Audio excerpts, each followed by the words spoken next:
Abra sua Bíblia comigo em Atos, no capítulo 20. Atos 20. Esse é o momento em que nós compartilhamos a palavra do Senhor.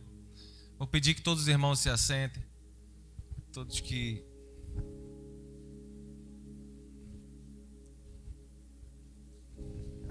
Deixa só quem está no serviço. Procure o seu lugar.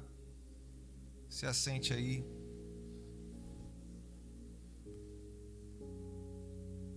Atos capítulo 20, a partir do versículo 7.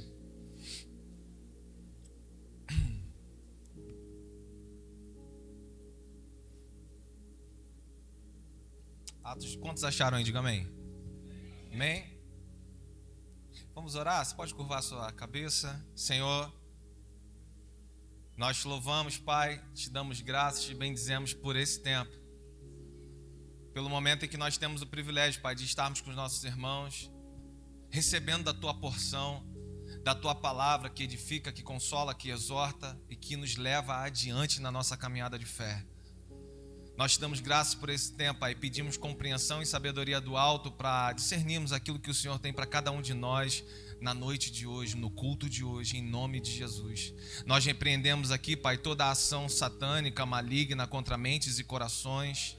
Toda distração de mente caia por terra em nome de Jesus, Pai. Nós declaramos um tempo de aprendizado, Pai, para cada um de nós. Nós declaramos um tempo em que nesse aprendizado tem poder e poder do alto sendo derramado sobre famílias aqui nesse ambiente, para honra, glória e louvor do Teu santo e poderoso nome. E toda a igreja diz amém. Amém. O título da mensagem de hoje, querido, é Viva o que tem para hoje. Mas não confunda esse título com meter o pé na jaca, né?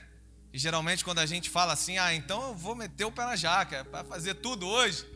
Não, o sentido é, não esteja preso, agarrado naquilo que te feriu no passado. E também não queira viver o hoje ou a sua mente carregada no hoje do que só pode acontecer amanhã. É viver com excelência o que Deus tem para você no dia de hoje, agora, no culto de hoje, nesse momento. É saber aproveitar o hoje da nossa vida. Ainda que seja para coisas boas e ainda que seja também em coisas ruins ou em dificuldades. Não viva a dificuldade de amanhã hoje. Cabe a cada dia o seu mal. Viva a dificuldade de hoje.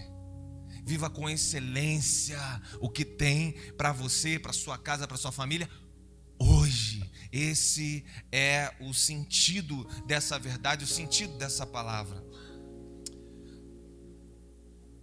Aqui, nessa passagem, tem um cenário que é muito parecido com o que nós estamos aqui hoje.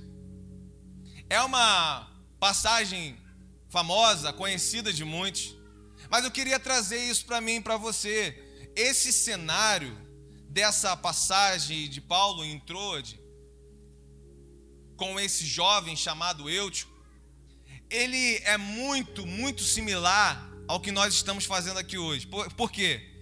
Aqui, nessa passagem que nós vamos ler, os irmãos estavam como nós estamos aqui, num tempo de ceia. Era um tempo de ceia. A mesma coisa que a gente está fazendo hoje. Os historiadores dizem que nesse espaço, mais ou menos, tinha 200 pessoas, mais ou menos o que a gente dá aqui no nosso espaço. Essa passagem diz que esse espaço estava no terceiro andar. Nós estamos em que andar? No terceiro andar. E que tinha janelas grandes também nesse espaço. Inclusive a janela aparece no texto numa situação muito ruim, mas que também tinham janelas como nós temos janelas aqui hoje. Um cenário muito idêntico ao que nós temos. Mas por que você está falando isso, pastor? É claro que guardado as devidas proporções, a construção da época, enfim.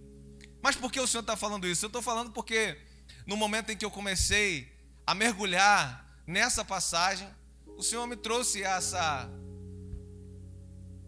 similaridade, algo que é muito parecido com aquilo que a narrativa estava trazendo. E aí eu fiquei pensando, mas isso não tem importância. Mas quando a gente vai lendo o texto, eu percebo uma coisa. Não quer dizer propriamente de tudo que parece, mas quer dizer do Deus que agiu naquele dia, naquele lugar, que continua sendo o mesmo, que age hoje aqui no culto daqui. Porque você vai ver essa passagem e você vai ver que era um culto, era uma ceia, era uma celebração como nós estamos aqui, mas no meio disso teve uma tragédia. Uma tragédia, um jovem cai desse terceiro andar e morre. Só que nessa comunhão dos santos, nesse lugar aonde o Senhor estava ali operando poderosamente através de Paulo, o apóstolo, esse jovem, ele, num abraço de Paulo, ele volta de novo à vida, ele é ressuscitado. Por que então o Senhor falou da particularidade de ser igual? Porque o mais importante no meu coração nessa mensagem, irmão, é que o mesmo Deus que trouxe vida ao que estava morto naquele dia está aqui trazendo vida àquilo que está morto no dia de hoje, na noite de hoje. É o mesmo Deus poderoso porque Ele é imutável, Ele não muda.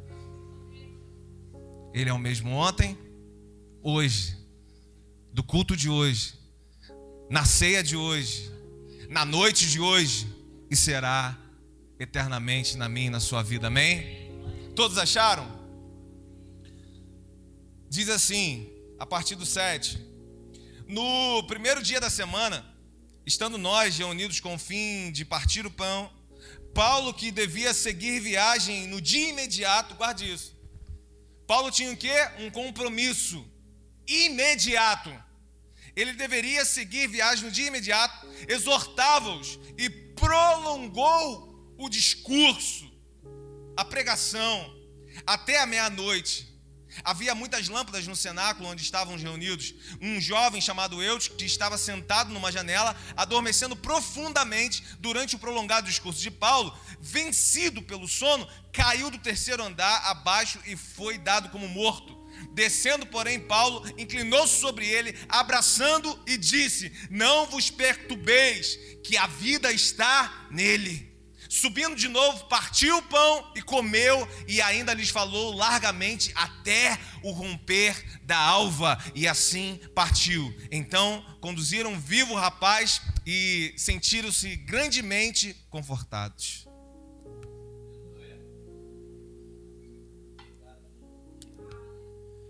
Paulo passou 3 anos na sua terceira viagem missionária à cidade de Éfeso, capital da Ásia Menor, vendo aqui os frutos do seu ministério.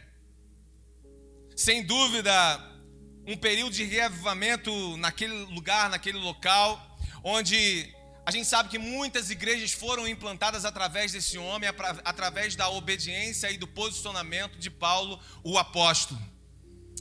Agora, aqui nesse ponto, ele está nessa jornada, nessa caminhada, indo para Jerusalém, com o propósito de levar a oferta aos necessitados da Judéia. A gente fala muito disso aqui, a gente usa muito esse texto aqui no momento da oferta. Se você está atento, eu falo bastante desse texto aqui, de Paulo arrecadando as ofertas, levando para os irmãos necessitados da Judéia. E durante essa jornada, o que ele faz? Ele para aqui, em Troade. Só para você ter aqui, irmão, o pano de fundo, o contexto que está acontecendo, vai entender melhor. Ele para em Troade, uma cidade que tem uma relevância, que tem uma importância, uma certa importância para ele. Por quê, pastor? Porque ali ele recebeu o chamado de Deus para entrar na Macedônia, no Ocidente. Aqui, ele provavelmente foi nessa mesma cidade que ele foi preso para sua segunda prisão, para Roma, para condenação. E aqui, nessa visita que está acontecendo, nesse momento que nós estamos trazendo essa verdade aqui, essa parte da história, exatamente nessa visita acontece um dos grandes milagres do seu ministério. Tem algo importante para ele também nessa cidade. E eu queria trazer um primeiro ponto para mim e para você, dentro do nosso título e o que nós estamos falando hoje. E num primeiro ponto, quando a gente vê ele nesse primeiro dia da semana, que virou o domingo, para a celebração da ressurreição de Jesus, logo no primeiro versículo aí, nesse partir do pão, que está querendo dizer esse momento que nós estamos tendo de ceia, Paulo, você vai ver na parte B do versículo 7, devia seguir viagem no dia imediato, mas só que ele fez o quê? Ele prolongou o discurso. Queria que você se atentasse a isso aí, e que num primeiro momento, num primeiro ensinamento, para mim e para você, um primeiro ponto é, irmão, não perca o que Deus tem para você hoje, estando distraído ou preocupado com amanhã. Porque foram várias as vezes que eu e você perdemos o que Deus tinha para hoje, porque a nossa cabeça estava no amanhã, no imediatismo, como está escrito aqui, de amanhã, do que tem para acontecer amanhã, ou mês que vem, ou no semestre que vem, ou no ano que vem. Para a gente ilustrar um pouquinho melhor, e a gente até citou aqui, abre aí Mateus 34, Gabi, para a gente. Mateus 6, no verso 34. Vou abrir a minha aqui também. Olha o que está escrito aí. Portanto, não vos inquieteis com o dia... Dia de quê? Pois o amanhã trará os seus cuidados. Basta o dia o seu próprio mal. Ou em algumas traduções aí está escrito a sua própria dificuldade, que é o que quer dizer mesmo essa palavra. Basta a cada dia, cada dificuldade. Ele está falando, viva o hoje. Por quê? Porque no contexto do que Jesus está falando aqui, ele está dando uma orientação. Ei, não estejam inquietos, ansiosos quanto ao que comer, quanto vestir, quanto ao que calçar, porque os gentios é que se preocupam com essas coisas. Pois o vosso Pai Celeste sabe a necessidade de todas elas na sua vida, e Ele vai dar uma orientação para mim e para você. Então busquem, pois, em primeiro lugar o seu reino e a sua justiça, porque as demais coisas serão acrescentadas na sua vida. É fácil a gente citar esse versículo, difícil é ter o coração nesse lugar. Quando o boleto está para vencer, quando a enfermidade está ali batendo na porta, essa é a realidade da nossa fraqueza humana. Que citar o versículo e dar glória a Deus é porque a gente está afirmando aquilo que a gente sabe que é o certo para a gente. Mas só que Jesus não quer que a gente só saiba o que é o certo para a gente. O desejo dele é que na hora que acontecer, o nosso coração esteja descansando nesse lugar chamado confiança na sua destra poderosa. Isso não quer dizer que nós não devemos nos organizarmos quanto à vida. Não pegue essa palavra assim. Isso não quer dizer que nós não temos que calcular, não. Mas isso quer dizer sobre, primeiro, em tudo, a prioridade ser o seu reino e a sua justiça. Porque tem uma palavra que Ele deixou para mim e para você, e nessa palavra aqui, nesse lugar, as demais coisas serão acrescentadas, ainda que nós venhamos a passar por algumas provações e testes de tempos, mas as demais coisas serão acrescentadas na minha e na sua vida. Talvez você está aqui me olhando e você já viveu essa experiência e você sabe o quanto que isso é verdade, porque eu sei o quanto que é verdade. E foi difícil no momento em que aconteceu dizer, eu vou continuar buscando primeiro o reino e a justiça. Como que foi difícil? Porque a vontade era primeiro correr atrás das coisas. Por quê? Porque na hora era a minha carne gritando, o desejo de resolver logo. Mas ele está falando, ei, basta a cada mal o seu dia. Vamos resolver hoje? Vamos viver hoje? Se posiciona em mim para eu liberar o que eu tenho para liberar na sua vida hoje. como que no momento em que acontece, é difícil ou não é, irmão, nós vivermos isso? Nós deixamos de viver os grandes acontecimentos, como está acontecendo aqui agora no ministério de Paulo. Nós deixamos de viver esses grandes acontecimentos no nosso ministério, os grandes momentos na nossa vida familiar, com os nossos familiares, os grandes momentos com Deus, no próprio relacionamento com Deus, porque nós vivemos muitas das vezes dominados pelo amanhã. Essa é uma grande realidade, engolidos pela ansiedade que nos tira de um estado de vida e nos joga com toda a força num estado de existência apenas. Aquela hora que a gente está vivendo assim, sabe? E a gente percebe que a gente só está existindo, mas a gente não está vivendo. A gente não está desfrutando do hoje, da vida de Deus que nós poderíamos estar desfrutando. Paulo, ele tem um compromisso aqui para outro dia, sim ou não? Sim, ele tem um compromisso, esse compromisso é cedo. E eu quero que você perceba que ele não colocou limites no que Deus iria fazer nele e o que Deus iria fazer através dele durante toda a madrugada. Isso é muito importante. Já parou? Já se atentou aí? Já percebeu que a gente está sempre com pressa, irmão? A gente está sempre com pressa. É no trânsito, às vezes a gente não está nem atrasado, mas se o cara for lento na nossa frente, a gente vai buzinar. Sai da frente. Às vezes não está nem tão atrasado assim, mas o marido demorou um pouco a passar aquela roupa, a esposa demorou um pouco a botar aquela maquiagem. Estou esperando já há tempos e começa. Não precisa se entregar não, gente. E a gente está com pressa. E às vezes não está nem atrasado. E está com pressa. Eu já me peguei várias vezes, eu sei que vocês não. Eu vou falar de mim. Eu já peguei várias vezes, irmãos, num momento desse, de palavra sendo ministrada do culto, da comunhão dos santos. Já peguei várias vezes assim, no finalzinho.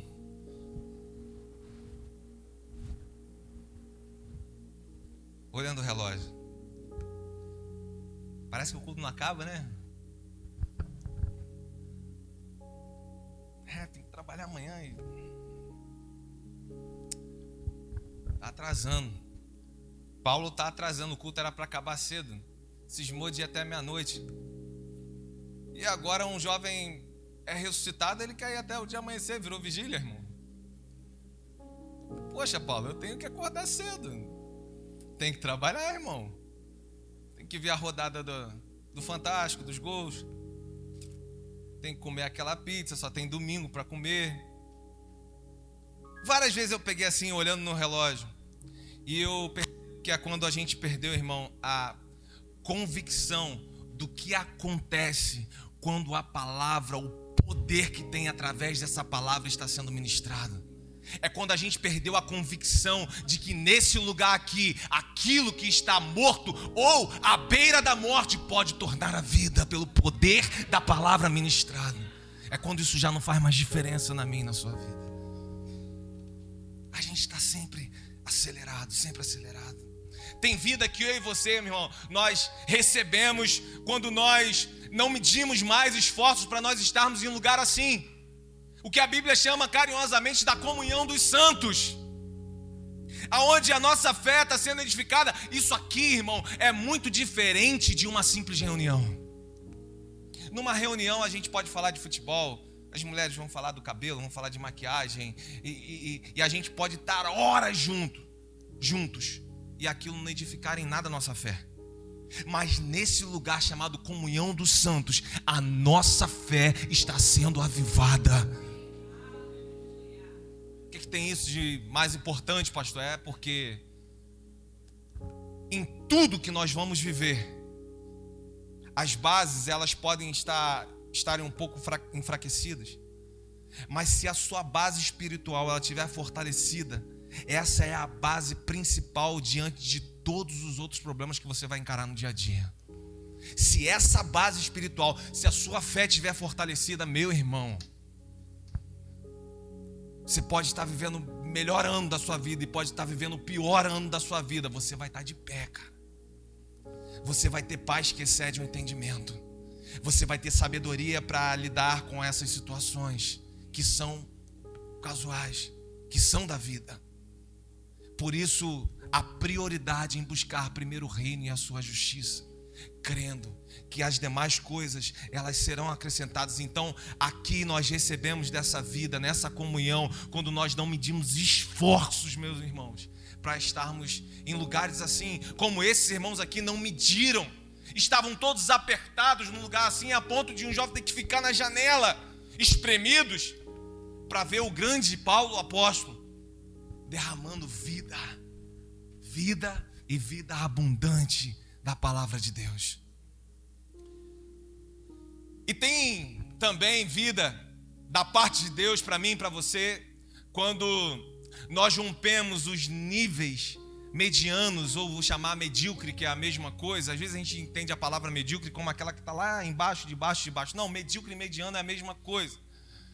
Ou seja, nós não estamos lá embaixo, mas também nós não estamos no lugar de excelência que deveríamos estar, que poderíamos estar, que Deus nos dá essa condição para nós estarmos. Então tem vida de Deus também, para mim, para você, para nós, quando nós rompemos esses níveis da nossa mediocridade, prolongando a ação. Paulo prolongou o discurso, ou seja, prolongando a nossa ação que limita e que ela é determinada por mim, por você, por nós mesmos. Quando na verdade, irmão, olha aqui para mim, quando na verdade Deus já determinou algo muito mais grandioso para nós vivermos, para cada um de nós desfrutarmos. E nós estamos limitando muitas e muitas vezes. Nós é que estamos colocando barreiras. Nós é que estamos medindo esforços. Nós é que deixamos de estar em locais que nós deveríamos estar. Nós é que não estamos perto de quem nós deveríamos estar. Quando isso é rompido, nós vivemos o que já está determinado em Deus para a minha e para a sua vida. Você crê nisso? Diga amém. Agora eu vi que você está aqui comigo. Ele saiu desse lugar cansado, sim ou não? Pode responder. Você acha que sim? Você acha que não? Bom, as viagens eram longas, a pé. Ele já chegou, ou seja, entrou, ele estava de passagem, já estava de viagem. Imagina que você chega de viagem, irmão, hoje, de carro, você quer descansar. Ele chegou caminhando. Ou seja, quando ele chegou, certamente ele já estaria cansado, já queria descansar. Agora, ele vai falar aos irmãos, tem um culto preparado, uma ceia como a de hoje. E talvez ele está pensando, eu vou falar, mas a gente vai sair ali um pouco, mais cedo, eu vou dormir para pegar a estrada cedo amanhã. Então, certamente, Paulo estava cansado. Mas deixa eu falar uma coisa para você, irmão. É melhor cansado, cheio da glória de Deus. É melhor cansado, no centro da vontade de Deus. É melhor cansado, cheio da unção de Deus, do que aparentemente descansado, mas sem o propósito de Deus terreno na sua vida, mas sem a vida de Deus emanando de você. Por quê? Porque as nossas forças se renovam no centro da vontade de Deus. Porque a esperança é renovada a cada abrir dos seus olhos de manhã. Nesse lugar nós temos as nossas forças, nós temos a nossa esperança, nós temos o nosso ânimo renovado por aquele que pode todas as coisas. Então, é melhor que a gente se organize bem, irmão. Mas se aparecer situações como essa, é melhor cansar na presença de Deus, estando no centro da vontade dEle, para a honra e para a glória dEle. Paulo tinha um compromisso E nós podemos, às vezes, não estar nesse lugar preocupado ou preocupados com as dificuldades e com os compromissos, sim ou não? Tem compromisso, tem dificuldade, tem desafio amanhã, ao acordar, ou na semana que vem, ou no mês que vem. E Deus, diante desses desafios, continua a nos fortalecer quando decidimos, irmãos, o centro da sua vontade. Isso é bíblico, é palavra e é experiência de quem toma essa decisão. A única coisa que não pode é a gente viver nesse ato entre o hoje e amanhã. Aqui é um lugar perigoso. Por quê, pastor? Porque quando a gente está preso nesse ato, a gente não vive nenhum dos dois. Já percebeu? Já parou e percebeu isso na sua vida? Porque no hoje, você não pode acelerar aquilo que só vai acontecer amanhã, sim ou não? Não pode. No hoje, você não tem a condição de resolver o que vai ser resolvido na semana que vem. Você não pode acelerar o amanhã e viver com a cabeça presa no amanhã.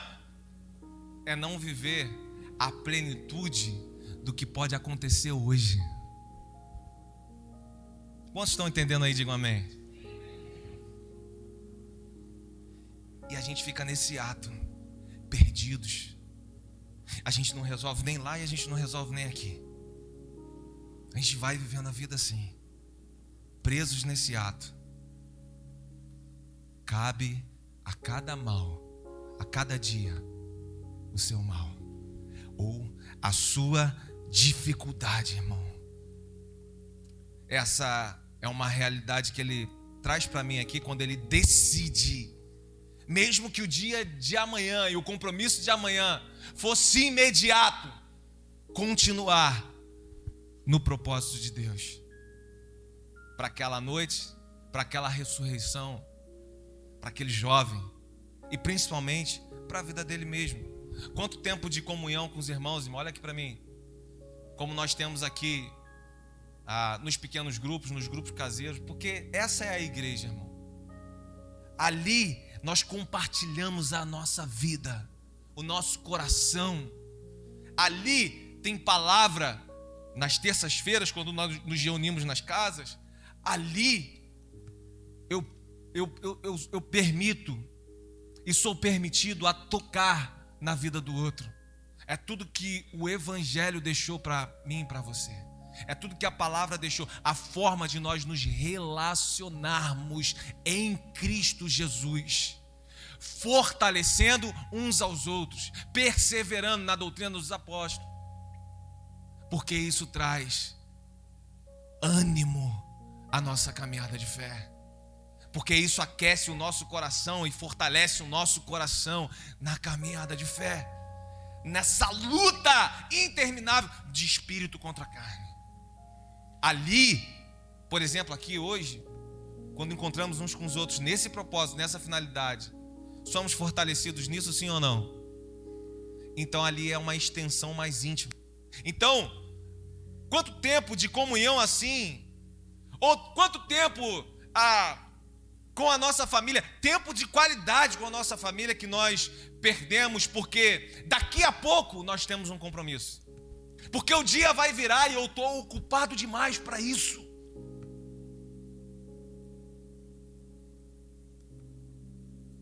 Estou acelerado demais para viver essas pequenas coisas. Por causa de posicionamentos assim, irmão, nós deixamos de receber a vida, nós deixamos de receber o fortalecimento que é encontrado na vida do próximo. A gente vive falando, Deus, me ajuda hoje. Parece aí de alguma forma hoje, responde hoje. E o Senhor falando, não tem aquele irmão lá? Então, eu habito nele. Quando você encontra com ele, você está encontrando comigo. Só que você desejou não encontrar mais comigo nele. É por isso que ele dá tanta importância para a comunhão. É por isso que ele desejou não só uma igreja que se reúne no domingo, mas uma família que vence barreiras juntos. Quanto tempo que nós perdemos assim de qualidade, irmãos? o nosso posicionamento assim, nesse posicionamento deixamos de receber a vida desse irmão. E principalmente também, irmão, nós deixamos também de ser a cura na vida de outras pessoas, o abraço de Paulo na vida de outros jovens. Quando nós decidimos estar fora e longe dessa comunhão, andar aí nessa estrada da vida com muita pressa, é perder os detalhes, os ricos detalhes que nós só encontramos pelo caminho. Eu vou dar um exemplo para ficar mais claro para você. Às vezes a gente está vindo ali naquela BR que o carro pode andar um pouquinho mais rápido. E já aconteceu comigo. Eu vim rápido para cá. E um irmão tinha passado antes de mim. E ele falou: você não viu o acidente que teve? Impossível, todo mundo estava parando. As pessoas viram, já tinha um carro de lado assim, o vidro estava quebrado. Não. Por quê? Porque eu passei rápido demais. Eu não estou falando que você não deva ter objetivos na sua vida, irmão. Não é isso. Não pegue essa palavra dessa. Deve ter sim. Mas ei, olha aqui. Mais importante do que chegar é como você vai chegar. É o que você não vai deixar de observar. É o que você não vai perder pelo...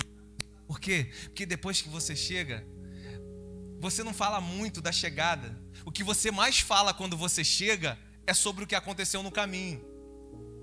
E às vezes você está perdendo as coisas mais ricas no caminho, com a cabeça parada só na chegada. Sabe por que um atleta... Eu falei isso aqui uma vez que os meninos estavam aqui. Eles choram, ganham lá nas Olimpíadas. Irmão, se fosse só ganhar aquela medalha, eles não iriam chorar daquele jeito não. Se fosse algo que eu boto o meu nome hoje e amanhã eu vou lá e ganho, acabou. Sabe por que eles choram? Eles sabem o tanto de dor que teve para poder estar colocando aquela medalha no peito. Eles lembram, na hora que eles sobem ali, eles lembram das dificuldades, eles lembram das alegrias, eles lembram das pessoas que tiveram com eles durante aquela caminhada. Lembra das pessoas que deram palavras de apoio. Todas as vezes que eles pensaram em desistir e apareceu gente lá para patrocinar, para poder ajudar, para dar palavra de incentivo, ele fala: poxa, ainda bem que eu não desisti, ainda bem que essas pessoas estavam no meu lado. Ele começa a lembrar da trajetória, dos ricos detalhes do caminho. Pode ver toda a entrevista de atleta. Eles falam muito mais de como foi para alcançar do que propriamente do dia que alcançou. É assim na minha e na sua vida, irmão. Paulo fala para a gente correr com o mesmo ímpeto de um atleta, mas não para uma coroa incorruptível como eles ganham, mas para uma coroa, a coroa da vida. Porque tem uma jornada acontecendo nesse momento aqui agora. Tem mais um dia sendo escrito na sua vida. Eu quero te perguntar: o que você fez nesse dia? O que você aproveitou desse dia? Qual foi a página desse dia? Você aproveitou tudo que tinha para ser aproveitado na página de hoje? Porque um dia, essa página que não foi nada hoje, um dia vai fazer tanta diferença, irmão. Um dia isso vai ser tão importante. O momento que você podia brincar mais com seu filho e você não brincou. O momento que você podia, ainda que fosse para um cachorro quente, com a sua esposa e você não foi. Pega os testemunhos de pessoas que não tem mais essas pessoas do lado delas. Você vai ver o que elas vão falar. Se elas vão falar de algum sonho, se elas vão falar de carro, se elas vão falar de casa. Pega qualquer testemunho e vê o que elas vão falar. Se é isso, se é a chegada, se é o objetivo final que importou. O que importou mais para todas elas foram os detalhes do caminho, ou que foram bem aproveitados, ou que infelizmente nós perdemos e não soubemos aproveitar. Quem está comigo aí?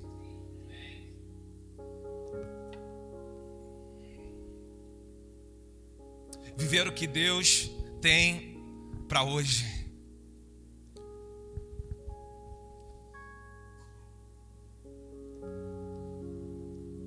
Quantas pessoas, devido à forma obstinada, a um grande objetivo, a um grande sonho, sacrificam muitas das vezes, irmão, até mesmo a sua própria família. Aí sabe o que acontece? Quando chega lá, quando aquilo acontece, Quando aquilo se realiza, sabe o que ele mais queria? A família, para celebrar aquele dia. Só que, como os detalhes do caminho não foram importantes, não foram regados como deveria, ela não está mais ali. E aí você vai saber, você vai compreender a diferença entre valor e preço. Valor é impagável e deve ser muito bem aproveitado. A gente está pertinho da Copa do Mundo.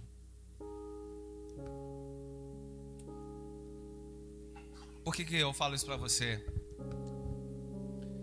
E na verdade eu estou aqui ainda no verso 7. Porque tudo isso que eu estou falando, eu estou falando de Paulo se colocando num lugar. Porque, irmão, olha aqui para mim, com o cansaço dele, será que a vontade dele era realmente pregar a madrugada inteira? Mas com o nosso cansaço, quantas vezes nós deixamos de nos posicionarmos naquilo que é agradar a Deus? Então a referência que ele está dando de profeta, de se submeter, de se colocar, porque servo que entendeu o seu lugar, ele não escolhe aonde vai servir. O servo que entendeu o seu lugar, ele fala o que ele mesmo deixou em Efésios.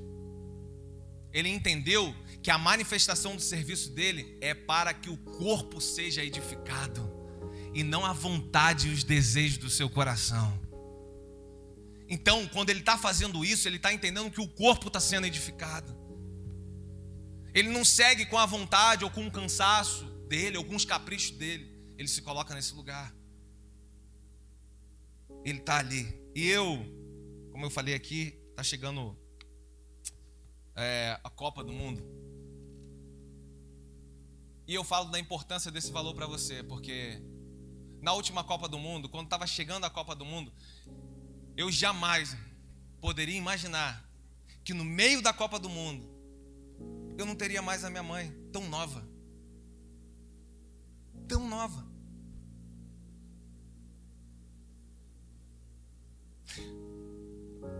Aí quando acontece, imediatamente você vai se lembrar. Porque olha só, existia um objetivo. Por exemplo, nosso objetivo que a gente conversava, hoje era estar lá na nossa casinha lá em Cabo Frio. Ela está lá, vivendo os crochês dela. Tinha algo planejado. Mas às vezes isso não vai chegar. Aí sabe o que vai ficar? Os ricos detalhes do caminho. Nesse momento, você vai lembrar tudo o que aconteceu. Você vai valorizar mais esses detalhes. Ou você vai, muitas das vezes, como eu vivi os dois. Tenho muitos detalhes ricos que foram bem aproveitados.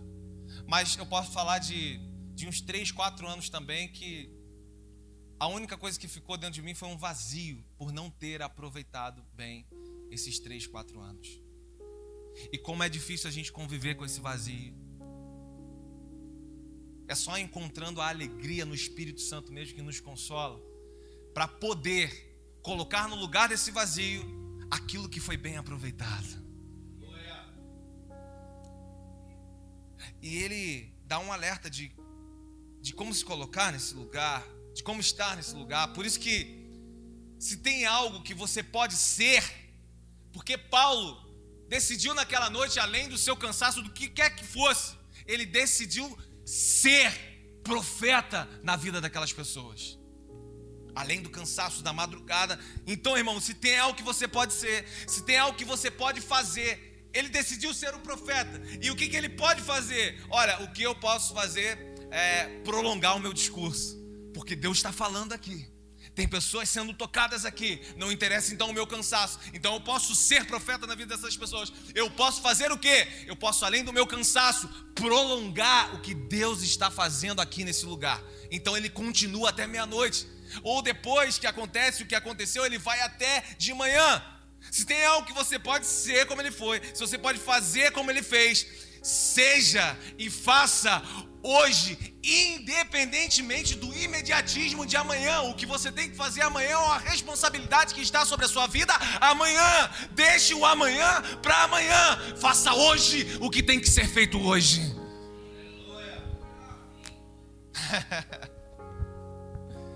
Um grande ensinamento. Um grande ensinamento. O que, pastor?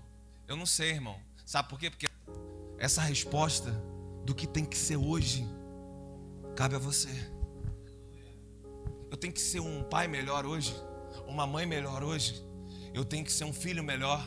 Eu tenho que ser um patrão melhor. Eu tenho que ser um funcionário melhor.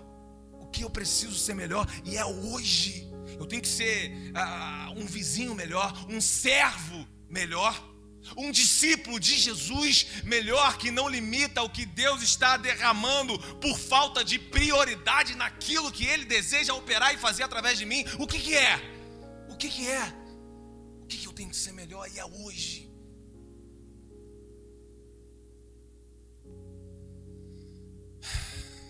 Gostaria de convidar você a se colocar de pé sem conversar com ninguém. Não converse com ninguém que está do seu lado. Não saia do seu lugar. Apenas fique de pé.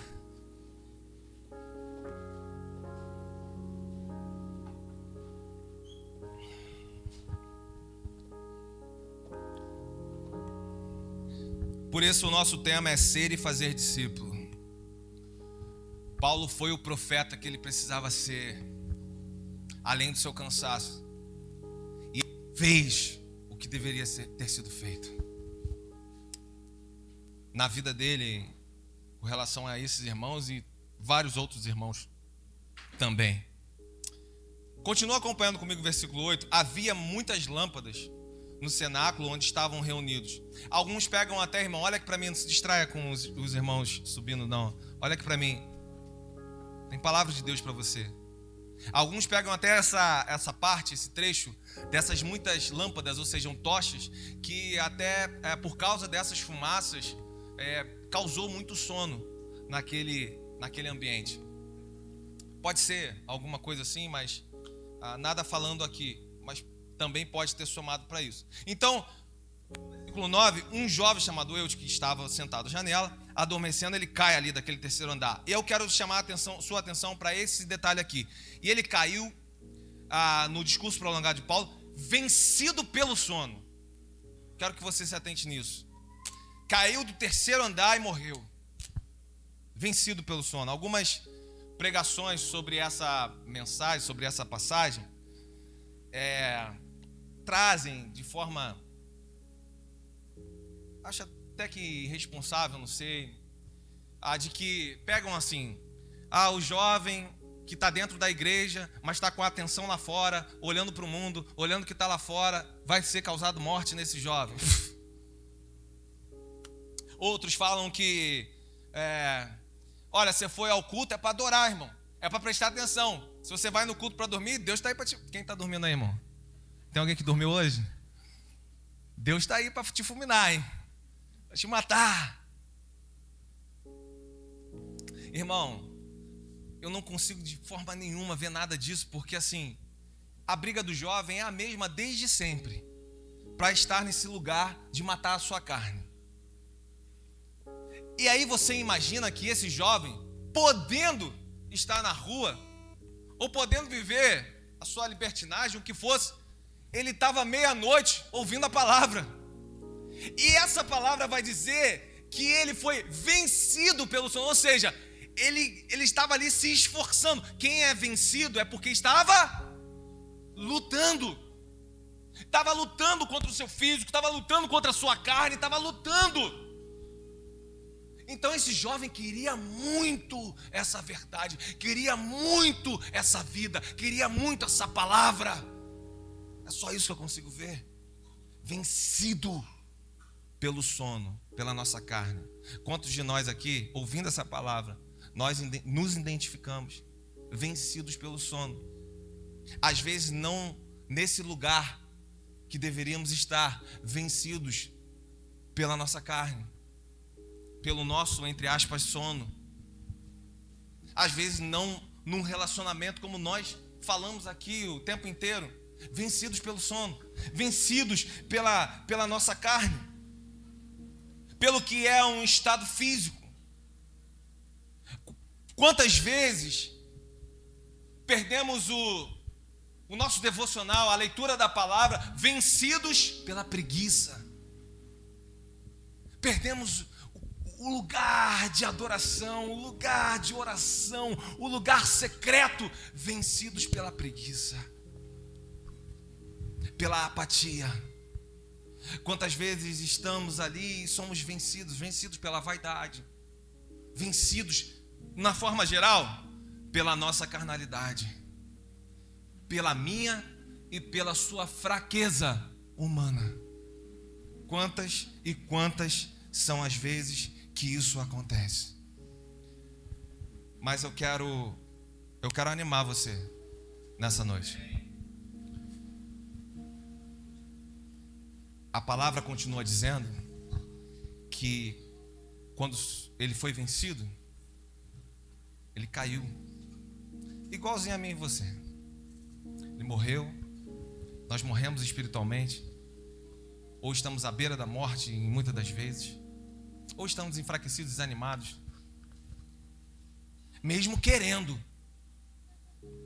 Não é porque a gente não quer, nós somos vencidos, ou seja, a gente está lutando, cara, lutando, vindo aqui às vezes em cultos, se arrastando, lutando pela nossa família, pela nossa vida espiritual, pela nossa casa, mas em muitas das vezes vencidos. Só que a palavra continua dizendo que tem um abraço de vida que traz esse jovem de volta a esse lugar. E a palavra toda eu passei falando sobre o viver o hoje, o que Deus tem para hoje. O que eu posso ser melhor hoje? O que eu posso, na minha atitude, que foi a primeira atitude, versículo de Paulo, ser como ele. Num segundo momento, nós falamos daqueles que são alcançados por essa atitude. Ei, olha aqui para mim, tem muito Paulo aqui, que Deus já liberou isso sobre a sua vida. Tem muitas pessoas para serem alcançadas pela sua atitude. Mas a verdade é que, às vezes, pelo nosso cansaço, nós falamos: eu não vou prolongar o discurso não, pastor, estou muito cansado, eu não vou até o dia raiar não, igual Paulo não. Ei, o Espírito Santo de Deus renova as suas forças nessa noite para você tomar esse lugar, esse posicionamento ao qual Deus estabeleceu, e é sobre você, é sobre o seu ministério. O que o senhor quer dizer e quer falar com isso? Eu quero dizer para você. Maraísa está aí? Tá lá atrás? Tá onde? Chama ela aqui. Aqui na frente. Olha aqui para mim. Eu comecei falando para você que o mesmo Deus que estava naquele cenário muito parecido é o mesmo Deus que está aqui hoje. Sim ou não? Amém. Cadê a Maraísa? Vem aqui. Fica aqui na frente. Aqui. Maraísa vai ficar aqui. Eu vou ficar aqui. Eu quero dizer que tem um abraço de Paulo aqui para você. Não chegamos nem perto, nem a sombra do que esse grande apóstolo foi, mas nós temos o mesmo Espírito e o mesmo poder habitando em nós. O mesmo Deus do culto daquela noite. Tem abraço de Paulo aqui para você que é mulher.